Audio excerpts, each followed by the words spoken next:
Needless to say, the drought continues because it hasn't been a very fun homestand for the Blue Jays so far. Last weekend, they welcomed the first-place Yankees and lost 2 of 3 games. This past week, they welcomed the first-place White Sox and lost 3 of 4 games. This weekend, they welcomed the first-place Texas Rangers and split the first 2 games. In fact, they've held them to just 4 runs so far. Quite an impressive accomplishment considering the powerhouse lineup that Texas possesses.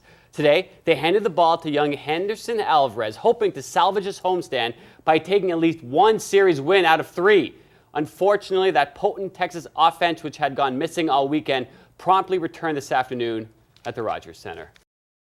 But he's still so young and so full of promise that when the team found itself with the 2nd overall pick last season, they had no problem trading it to Washington for a plethora of picks in return.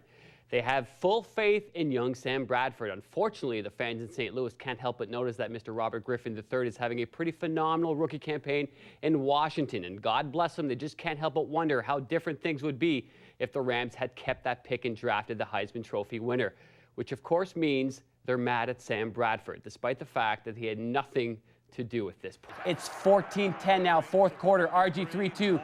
Alfred Morris, why not? The rookie finds a hole 32 yards to the house, 172 yards on the ground at that point, 21-10 Washington. But later in the 4th, following a punt return that put the boys in great field position, Romo to Kevin Ogletree in the end zone. They would make the 2-point conversion, 21-18 Washington.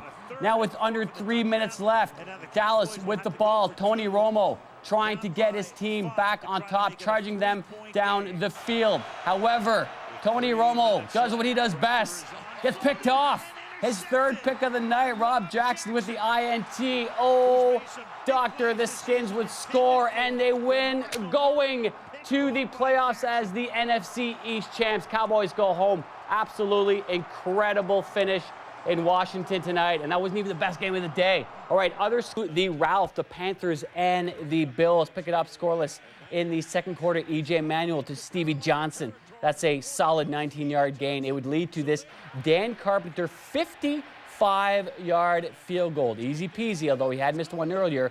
Made up for it there. Bills up 3-0. Panthers offense, well, they're having a tough time early thanks to Mario Williams. That's his 3rd sack of the day already in the 2nd. He finished with 4.5. That's a club record. Congratulations to him. Very end of the first half, Newton hits Mike Tolbert for the 18-yard gain. The Panthers moving the chains. He then hits Greg Olsen in the end zone. Panthers take a 7-3 lead to the locker room. Early 3rd quarter, Manuel hits Robert Woods. The rookie's going to do this a lot this season. Hopefully 28-yard gain. They convert the field goal. Now down just 1. Halfway